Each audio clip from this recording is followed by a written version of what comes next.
go in on this one. Y'all ready for it? Let's go.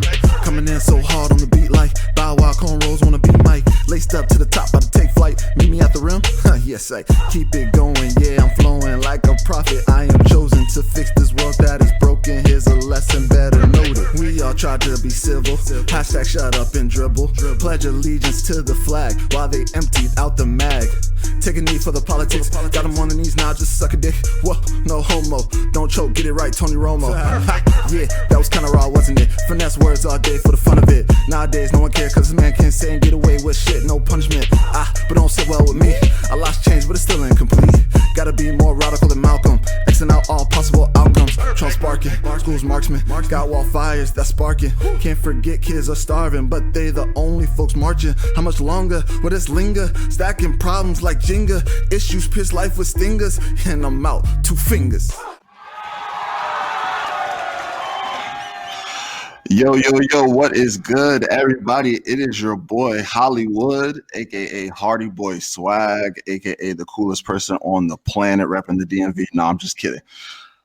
But with me today, I have my 2 co-hosts, my best friends, my family. On my left side, I have Snoop, P-U-P-P, because she ain't a dog yet. How you doing over there, Snoop? What's good?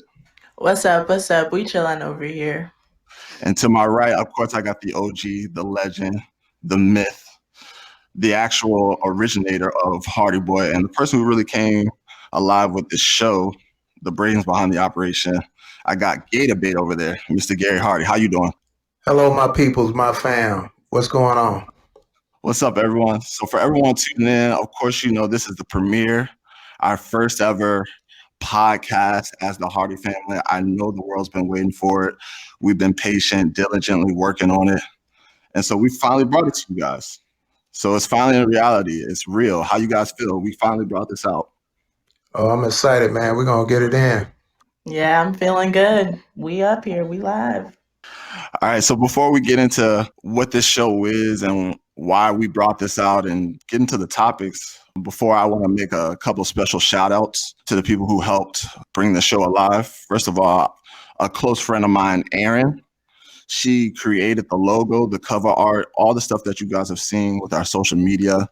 She's done an exceptional job, and I want to give that shout out to her. If you guys want to follow her on IG, her Instagram is at XCELLENTERIN.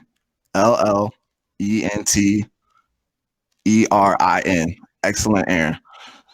And we want to give a special shout out to her. Also, we want to give a special shout out to Triple Time Tees for giving us some amazing shirts, merchandise. We haven't really released that yet, but it's for our youth only right now. But we'll make sure to get that out to you guys. Just simple promotions to our fans and family. So I know you guys are tired of hearing my mouth run. I know you guys want to get to know the other hosts. So I'm going to pass it off. Let them tell you a little bit about themselves, who they are, and what we're looking forward to in this show. So to start us off, we're going to have the Princess Snoop kind of tell us who she is and go about everything. Go ahead. Y'all know me, average college student right here from Mason, playing volleyball. What I really look forward to with this podcast is for y'all to really get in tune with the Hardy family. We're going to be our most authentic self. So just hope y'all are ready for it. Awesome. And then, of course, Gator Bait, I can let y'all tell y'all why he's called that, or if he wants to disclose that information with y'all, but we're going to let him share a little bit about himself as well. Go ahead. What up, baby? I'm the old school, of course. I can bring that knowledge from way back. I'm excited about the podcast. I think it's something that needs to get out there just for your common person, just to have that conversation. And with everything going on, we just need to have a conversation. So that's where I come in at, and I got the young blood and the princess. So we're gonna get it done the correct way. Awesome, man. That's great. So I guess it's my turn, right? So you know me, like I said, the name's Hollywood, Chef Boy Hardy, because I'm always cooking in the kitchen. But most people know me as Lamar. Continuing my studies for a master's degree in sports and recreational studies. I'm also pursuing my dream overseas, playing professional football, hopefully making it back to the States. So other than that, I'm just living my best life, enjoying my time with my family, really trying to learn as much as I can and, building that foundation. So To continue on with this, I kind of want to talk about what this show is and what it means and where it came from. For me personally, of course, everyone knows 2Fingers. 2Fingers is kind of like my motto, the way I live. For me personally, 2Fingers is definitely a huge thing. You know, being from the DMV, 2 up, 2 down, always represent that set. 2Fingers is more about leaving the haters behind. If any of you guys know me, you guys have seen my Hollywood sweatshirt with the 2 fingers emoji on my back. And it's always talking about putting 2 fingers up to the haters. If you're looking at my back from behind, you must be a hater. I've already moved past you. So Snoop, how you feel about that? What's your definition of the show, 2 fingers? Yeah, I definitely go off that being born and raised in the DMV. So 2 up, 2 down, definitely for EA. But yeah, also just peace. 2 up. That's all I got is like peace to the haters type stuff. Hardy boy, what's up over there? Hey. Well, the deuces, the 2 fingers, peace and love. That's how we do it from the old school. And we just trying to, spread that love and that peace around the world, man. Come together, be as one. And together we can get it done. My man said together. I like that motto. And so kind of continue from there. So the way the show would usually work, like I said, this is the premiere. This is the first episode. So there's going to be a lot that we're getting into. But the way the show would usually work is we're broad. We're covering pretty much a lot of aspects. And what we're doing is bringing it to you from a perspective, of a Black family in America who's pretty much been on every aspect of life. So the biggest thing is, sharing our knowledge with you all, being real with you all, giving people a perspective that they wouldn't really think about, but also educating as many people as we can as well. And the fun thing about this is you guys can interact with us. There are times where we'll allow you to call in. You can chat with us live. So, we would love to hear back from you during and after the show, just to bring some new perspective and light to the show. Now that I've got all the boring stuff out the way, y'all ready over there? Y'all ready to dive into this today? We ready when you are, homie. Let's go. So I think we should start with 2020, man. I guess the biggest topic in 2020 was the coronavirus. Ooh. Coronavirus kind of it came out of nowhere. It was almost like a modern day bubonic plague. And I've never seen something that's hit the entire world. This is my generation now. This don't hit the entire world. I'm talking about literally shut the world down. If there were people out of space, this Jones said the Earth said out of order. 100%. Everything is cut off right now. Well, like you say, this is brand new to the human race for the most part, and we can't figure it out. The scientists are doing what they do, and we've been shut in. That don't go. We're not accepting that. So It's ugly, man. It's scary. I got a couple of numbers over here. So we are now worldwide at a little over 7 million confirmed cases worldwide. Wow. Out of that number, we have over 400,000 deaths and 3.5 million people have recovered. That's worldwide. In America alone, we so hard-headed. We have the highest numbers in every category, leading the world with 2 million confirmed cases, about 110,000 deaths. Wow. And 500,000 people have recovered. So, if you think about it, I know it's crazy. It's really crazy, man. And it's crazy to see how we are looked at as the superior or the dominant country, yet we have the highest rates in every category dealing with coronavirus, And I guess that's why we smirk and kind of, try to not laugh at all, but to keep from crying, man, because there's really a plan on how to defeat this, and we're not adhering to the plan. We just still trying to do our own thing. Exactly. So we're just trying to fend it off, a defense mechanism of the American people. Just try to laugh it off so we can keep from crying, like he said. Uh-oh, she done use her psychology. She about to get on y'all now. I told y'all. Don't let her start dropping that knowledge on y'all. She'll really get to it. Relax. So I think we kind of should shift our focus to pretty much the issue that is going on today. The real virus. Coronavirus is killing people, but kind of let's shift to the other one, racism. Racism has become, due to today's technology and social media, it has grown immensely. And, George Floyd's case, God rest his soul, he was finally laid to rest this week. R.I.P. George. R.I.P. let's kind of dive into this. This is going to be a good chunk of the show today. Is really talking about George Floyd, Black Lives Matter movement, the protests, police brutality.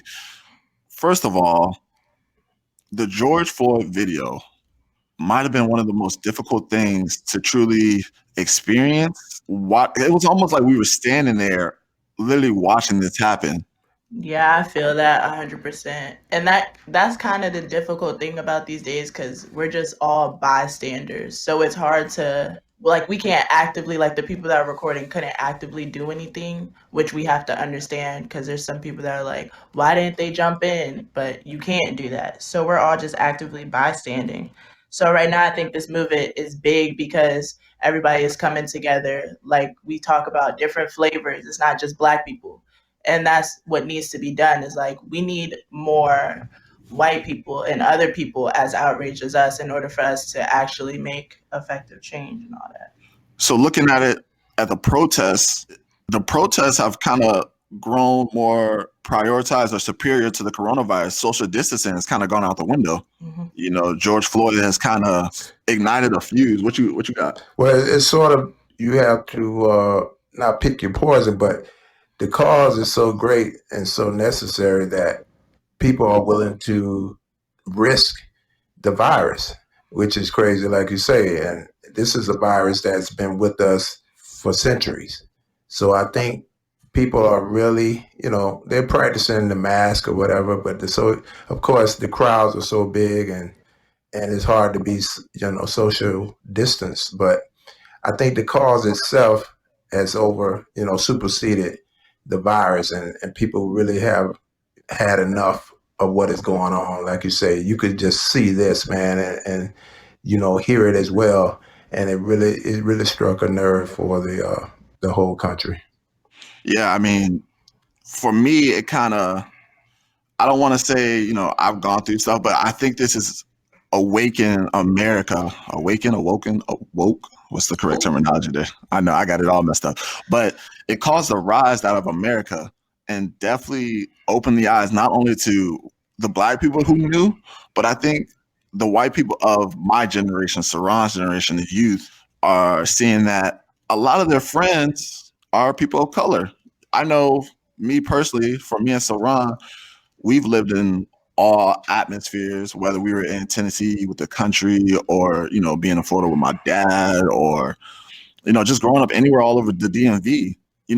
We've moved from a not so safe neighborhood to a suburban majority white neighborhood. And so growing up with a lot of friends, it was almost as if like for them to be my friend, they would have to accept the baggage that comes with the color of my skin. Yeah, I absolutely feel that way. One of my friends since I had her since kindergarten and stuff like that, she definitely made it a point to come to me and be like, listen, I've been riding with you since we were in elementary school. You know that I have multiple black friends. Like, I want to be here. I want to be here to support y'all. And I think that's just really important for us to get an understanding that, yeah, our generation is ready to kind of turn the table and question the people who they live with and who they surround with and that kind of thing. And it's this generation that's going to make the change, because this same generation is throughout the world. You see Germany, you see Italy, you see Australia, you see everybody's hitting the streets. And it's that young generation, man, that coalition, as they call it, which is a beautiful thing. But I'm also going to keep it real with y'all is growing up in the suburban lifestyle in the area that we do, we've faced, and some people don't see it as racism, but it's still subliminal racism, growing up hearing the fact that, oh, you're different, or, I like your hair, or got some kind of side jokes. I know Saron's probably heard it a lot. I know I've had plenty of white friends that would be like, oh, well, you're white black. That to me has always hit me kind of different. Like I said, I've kind of come up different in a way that, me and some of my best friends, we grew up together and we were in all honors or AP classes. So yeah, we were the one or two black people filled with a whole classroom of, white, Asians, brown, any other race, not many black people.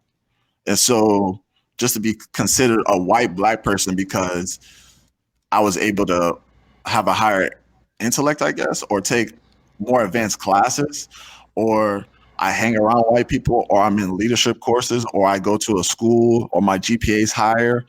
You know what I'm saying? That was always kind of something that stuck to me growing up, that was a little harsh, that I didn't really appreciate. I know Saran's had some comments about her hair from her white friends.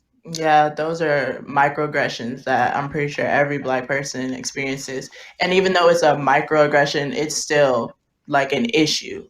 Yeah, my hair looks cool today, but you don't need to touch it. You don't need to be like, oh, well, can I do that? Like little stuff like that. I don't know. It just doesn't work.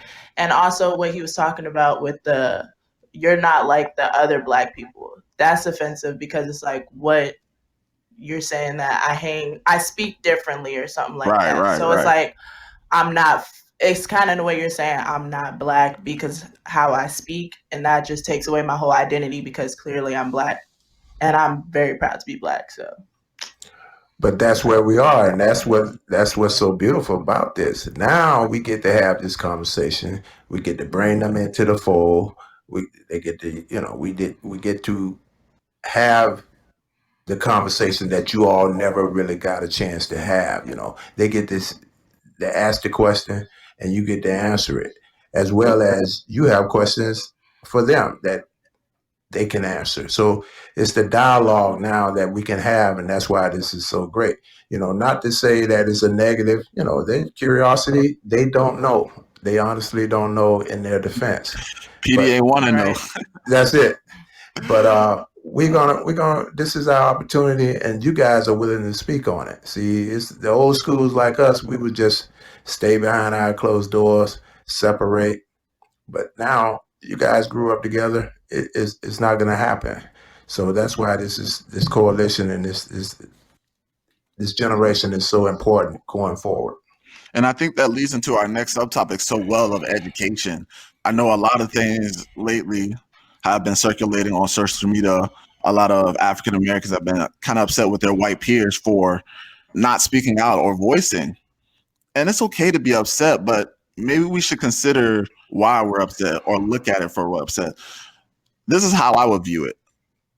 I would be upset if my white peers didn't come to me, didn't address it to me, didn't be considerate enough to ask me to know what they should go about and do. I think that's the difference that we should start realizing, is it's almost a lose-lose situation for them. They're damned if they do and damned if they don't. A lot of them don't know what to say, don't know how to approach it.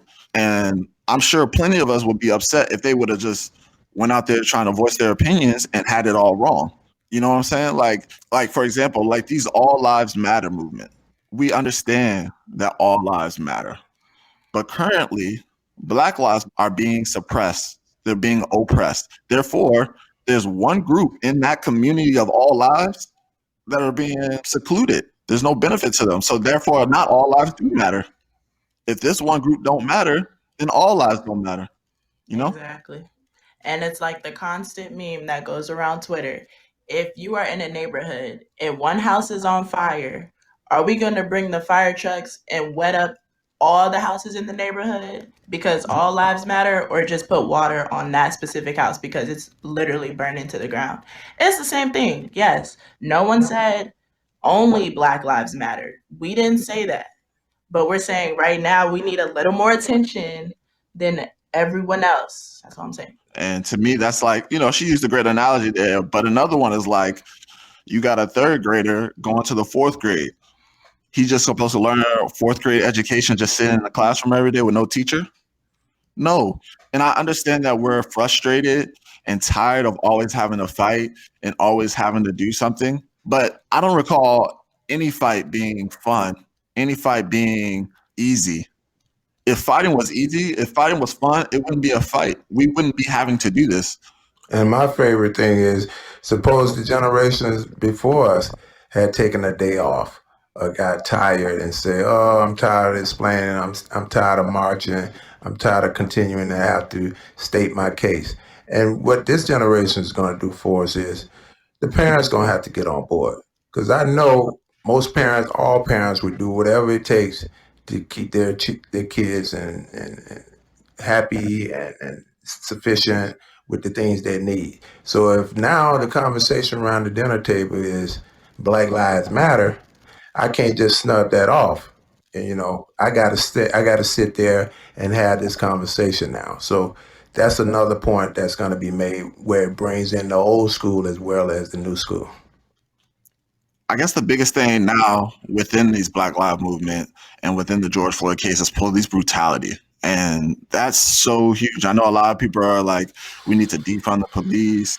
Some police are being more considerate in the protests with other races than us. And that was one of the coolest things I actually saw was that white people are making themselves the barrier between the police and the rest of, the colored people within the protests. And I think that's pretty cool. Like, I'm looking at it in a sense of if it would have been just us, we wouldn't have been able to protest or been out past curfew or, received rubber bullets. Oh yeah, the colored people, as you stated, would have been hit over the head. The dogs and the fire hoses. But that's where the social media, that's where the television came into play. They were actually able to see that, and once the viewing audience was able to witness it, as opposed to hearing that, oh yeah, this happens, but not really. They had to have done something. But no, when they saw the kids having the dogs attack them and the water hoses, that's when that generation had to say, okay, enough is enough. And that's where we are again. You can visually see it. You're not hearing it. You can see it with your own eyes. And Siron got to go out to protest too. Granted, she didn't get to go to the big one, but she got to go participate in the protests. And were there any police officers out there, or how was the protest for you? Nah, there were actually no cops in little bitty Centerville up here. We came out though. That was definitely a sight to see. I thought it was just going to be a couple of me and my friends, but it was hundreds of people from high school, just from all over Centerville out there protesting. We had cars coming by honking on us and all that. And So then, it was and really cool. weren't you like a main contributor to that? Like, didn't you and Mom do so when y'all were driving by? Oh yeah, we drove by. It was all set up perfectly, first of all. We pulled up to the little red light with the four corners everywhere, and we was just blasting Martin Luther King's I Have a Dream speech while and everybody really quieted down and was listening to us, and it was just like crazy. It was good vibes, definitely. Like you could just feel the spirit. It was nice. But speaking on police brutality, I know a lot of people are saying that not all cops are this way, and that's true.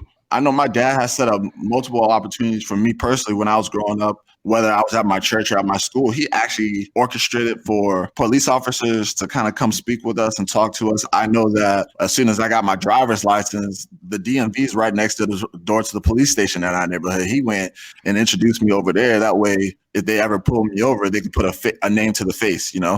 Yeah, we was trying to set up where we can name drop if we had to come up against it. So, but again, I was just trying to take the fear out of that. These are the good guys. They got to play with the siren. The guy was able to identify everything on his tool belt. Not just the gun that you see, but there were some other safety kits and all that. We don't really see. All we see is the weapon. So yeah, that was my little something to do for the guys coming up, because you could see everything on television just made them the bad guy, when in essence, they really are here to serve and protect. Since we're on the topic of police brutality and the ideas of defunding and who should police where, we were actually watching Amanda Seals. She has a YouTube channel. She comes from The Real and Insecure. She's a true activist and a student of Black history. She was speaking with Snoop Dogg about the best way to police your community. And Snoop Dogg came up with the idea of we should have our own people from our communities policing our community. And that almost kind of sounds like the way the Black Panthers were thinking. And I have an agreement to some degree. I'm going to let Siron or my dad kind of come in on their take before I kind of go with mine. But what do you think about, Snoop Dogg's take on policing your own community? I think it's definitely an idea that should be entertained. I don't know if it's like the complete answer, but in a way it does make sense, because it's like you have an OG go out to be a police officer, and then when you get that call back in the neighborhood, he could just go back and kind of, it's like the people of the community already respect him. So it won't be too much of a fear instilled in them when he comes back. It'll be more like, I respect you. And he's trying to teach them that, nah, this ain't the way. Like, dude, rather than somebody that's not used to the environment coming back, they're already on edge. They don't know what to expect coming from that neighborhood. So, you know, I think it could be a good idea, but we'd have to arrange it in an effective way for it to work. But to some people, they would see that as a snitch, right? Well, I've actually come up in that type of environment where we knew the police in the neighborhood, and it worked to a large degree because this guy was literally, I would tell your mama on you, or I would, tell your uncle, and you knew that was worse than going to jail. So Going to jail, right? That's spare the rod, man. Spare the rod. Yeah, so it's doable, but like she said, it would, everyone would have to come to the table to understand that he's not snitching. He's not saying there they are over there. He's literally, everybody's in agreement that in order for us to get, past that initial hurdle, once you get to the scene, instead of just coming out of the car with weapons drawn, maybe we could have a conversation with the person first. And that's where the OG, or that's where the representative from the neighborhood would come in, because as stated, they would have the respect of the community.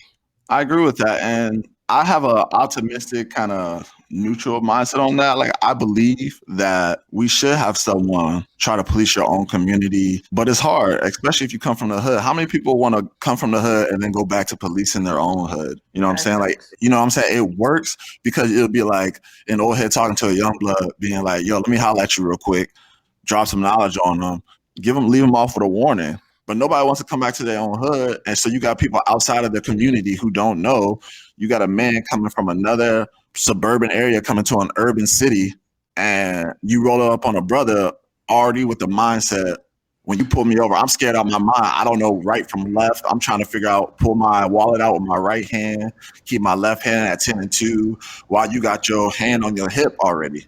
But again, that's where the community, that's where they come in at. We want the community rep who lives there and already there and has put his weapons down or has put his colors down, but he's still there. The cat that you see up under the tree, the cat that you see on the block still, and you be like, oh, he's still here. He didn't even leave the hood. He's down and out. But that is the down and out brother that we need. So when the call comes over, he can meet him there, or some kind of way they can get there at the same time and be able to negotiate the situation with that urban cop that came out from the suburbia, that's only clocking in for today's job.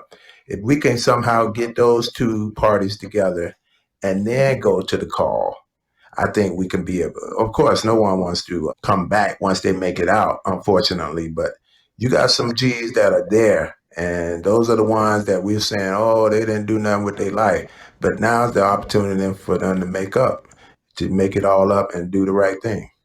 Undercover brother. Undercover brother, yeah. There you go.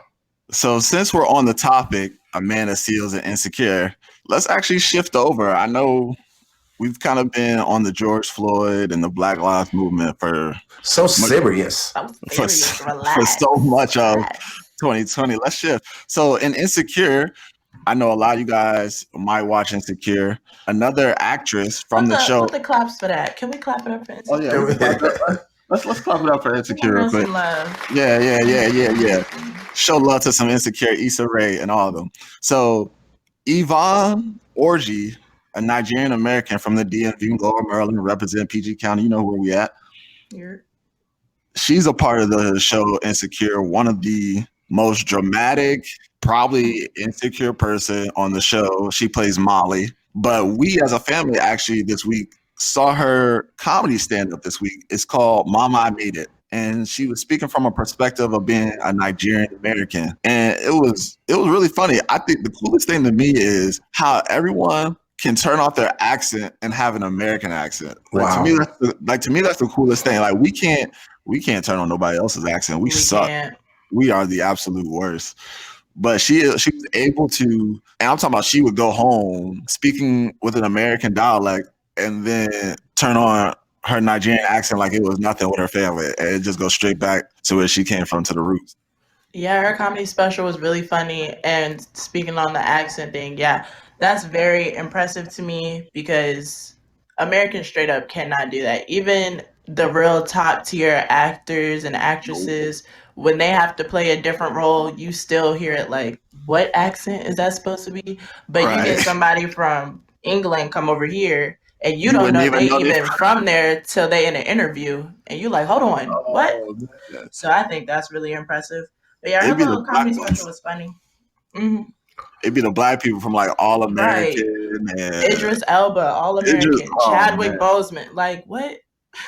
So speaking of Insecure, I like that little show. It's again, y'all's generation, man. It's so creative, and like you say, they do stand up. It's so many avenues that they're able to accomplish. You know, the girl Insecure, she's that Issa you guys are gonna Issa Rae. She's gonna be the next one, man. You guys are that whole cast is so multifaceted, man. Like you say, Amanda Seales, she has a role there, but she's also very conscious on the outside, and then she can get on the panel with the real, and sometimes she's too real, and so I really admire this generation's versatility. Yeah, I need HBO to extend these 30-minute episodes. Right, man. These 30 minutes killing me, man. And I it's need that. the funniest thing about the show is that after the episode, you be so frustrated with it and then realize the show is literally called Insecure. You be like, Right. why are they so insecure with all their feelings and everything they do? And then you look at the title, you gotta come back Displaying what the to show the called. to the full T. Well, shifting it again, we always try to keep it new, try to keep it fresh. We don't like to dwell on one thing. The NBA is back. What? The NBA? The NBA is back, and they're saying they're going to have 22 teams, like 9 from the East, 13 from the West. Come on, man. I don't even know how you do that. So, and the way they have it going is there's going to be 8 games played to determine your seeds, and I guess it's going to be 8 spots in the East, 8 spots in the West after all that. But if you only sent 8 teams from the East, I don't And we understand. all in. Right? The Wizards are in. That's how you know this is trash. Hey, That's how you know this is trash. The Wizards are in the playoffs with us. Siron, you got a favorite team going so far? Who? Basketball, I'm a lot of a bandwagon. I'm not even afraid to admit it. I just wait till we come down to the finals and then I'm like, woo, let's go LeBron or let's go whoever the other team is. I don't know. Right? Harry, who you got? the Wizards, man. What up? All right, let's be real. This man over here, he Still for blooded. the Redskins. But for real, I think it's gonna come down to your Clippers and your Lakers, man. That type of matchup. And that's what doesn't make sense. We're now to the point where we're eliminating conferences. So you can have, I agree. The 2 best teams should definitely play in the NBA in the finals. But if you do that, then the following season, we got to get rid of conferences. Or do we just chuck this up as an asterisk year and we just making all types of new rules? Yeah, how it's gonna be like who's the king of LA and nobody else matters apparently. Right. We just going to the park playing pickup and whoever. So this is a playground tournament. We had Disney World. It don't get no better than that. But apparently some new news came out. It's optional to play. So now if, say, Kawhi, LeBron, Giannis, all of them don't want to play, now who gonna play now? And who's gonna watch? It's almost like, would it have been better to chuck this year up and just ended it? Or are we going to try to watch some bench players play? That's if, the superstars don't want to come back. The bench players deserve to be there. They are in the NBA for a reason. For a reason. Yeah. But So you disrespectful. don't got a store full of who on the bench? Exactly. You don't got a store full of whoever on the bench jerseys. No, you got a store full of Paul George, Kawhi, Giannis, LeBron. Even John Wall got his stuff stocked, and he ain't played a game all season. So that's that. I guess I'm sorry, but I just got one last. I guess it's what are we watching now? 1999, 96 playoffs, the Celtics and the Lakers, or We were all the way back to the Duke and what you call it, 1982. And Oh man, and they done did that with after the Last Dance. They done unlocked all the vaults. They done came back with the Dream Team for men and women. We've been watching live Rip City. recording. Right, we watching Clyde Drexler, Will Chamberlain, record breaking stuff. What else are we watching? We watching a lot. I think we was watching virtual racing and Stanford. baseball. Oh yeah, volleyball. Can't get enough of that. We've been watching YouTube volleyballs all day. So, who's the top 5 going into fall 2020?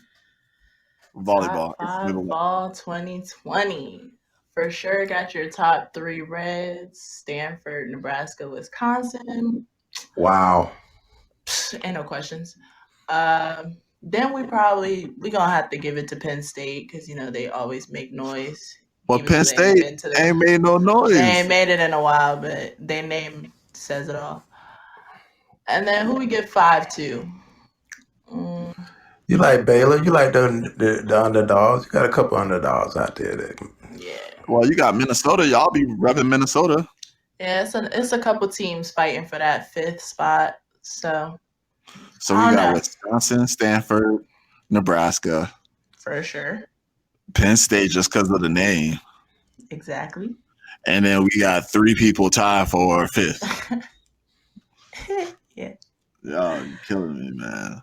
But Mason's still on the map. Hey. Oh, yeah. Mason definitely got to make the tournament. We got to make the tournament. And then get Stanford for the first round. Nah, y'all might go against Louisville or who over here? Y'all might run into Penn State accidentally. The A-10, baby.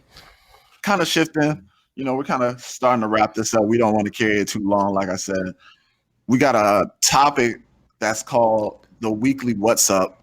And it's just to keep you guys informed on what's going on in our lives, what we up to lately. So, Siron, what's going on with you? What's up? What's new in your life? Finally got to move out yesterday in my 2-hour time frame because of Corona. After spring break, they kicked us right off the campus. So I'm just now moving out all my stuff. Them 2 hours turned into like 3 hours quickly. Definitely. But hey, we got it all out in the storage. So I guess we're moving on to if we're going back to campus next year. Have they given y'all any information on how that's going to work or what's the plan? They're talking about housing may be changed now. They just sent that email today. They're trying to figure out how we can get as limited students living on campus and all that. So housing situations may be rearranged even if you already have your housing planned. So y'all going virtual, man. Online. So no more classes probably?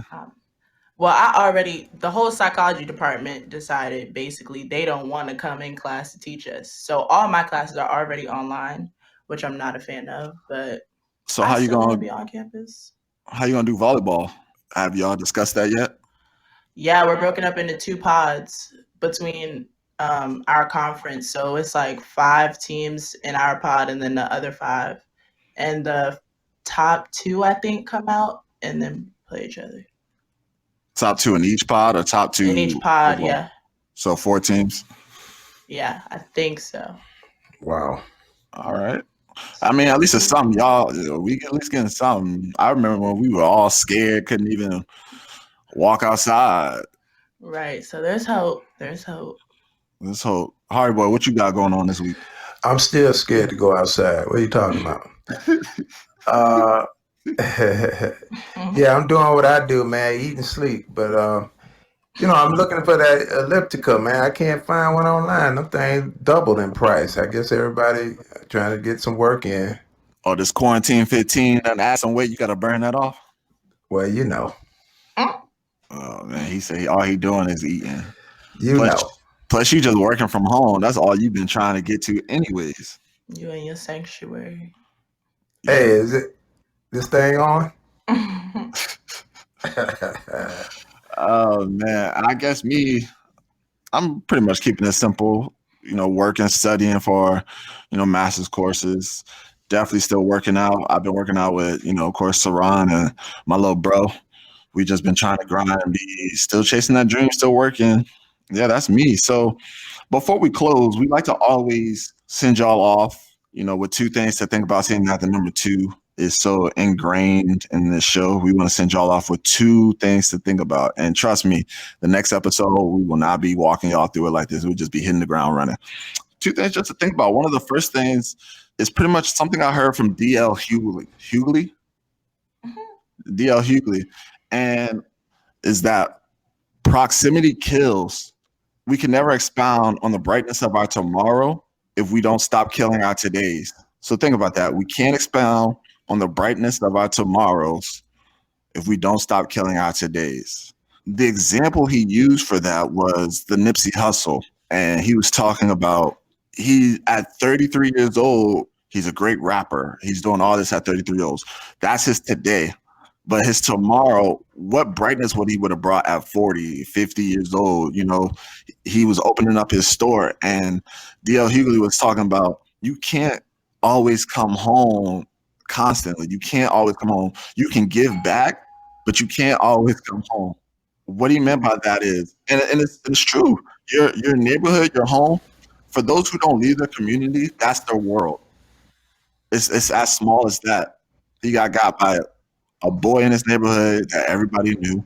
And it was because he didn't see the rest of the world. And that's why he's always talking about seeing the world. And that goes out for Biggie, Tupac. My dad likes to talk about Martin Luther King and Malcolm X getting together.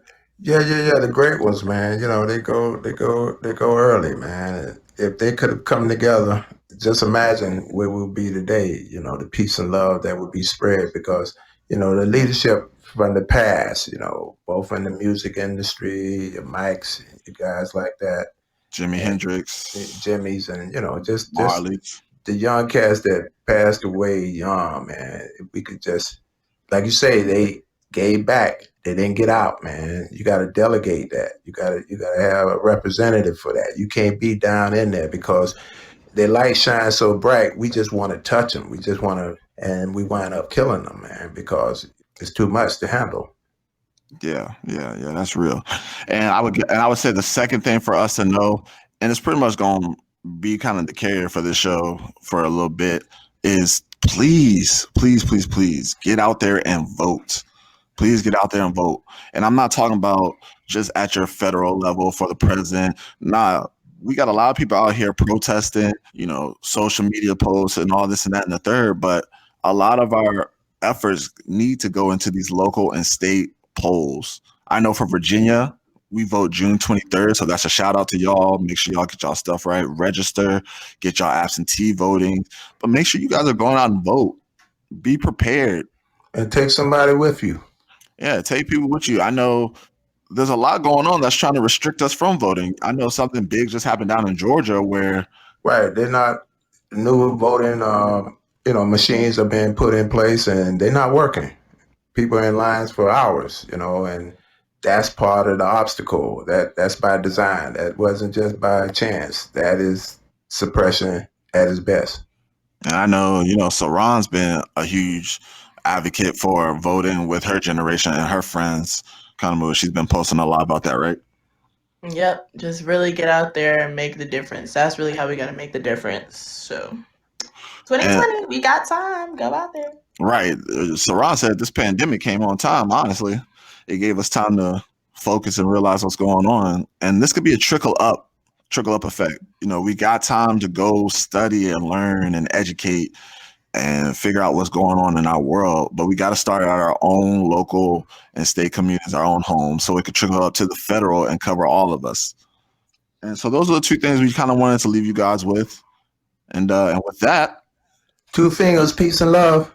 2 fingers, 2 up, 2 down. 2 fingers, deuces. We out.